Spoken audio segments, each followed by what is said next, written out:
ಚತುರಶ್ರ ಜಾತಿ ಧ್ರುವತಾಳ ಅಂಗ 1011 ಒಂದು ಲಘು ಒಂದು ಧೃತ ಎರಡು ಲಘು ಚಿಹ್ನೆ is 1011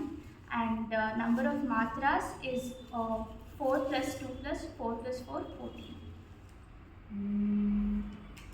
Sari ga ma ga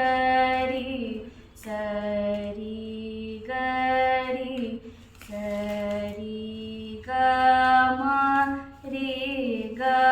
ma pa ma ga ri ga ma ga ri ga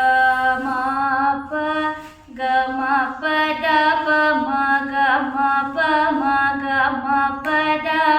pa da ni da pa ma pa da pa ma pa da ni sa ni da pa da ni sa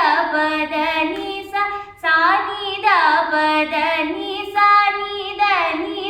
ni da pa ni da pa ma pa da ni da pa ma da pa ma ga ma pa da pa ma ga pa ma ga ri ga ma pa ma ga ri sa ri ga ma ga ri sa sa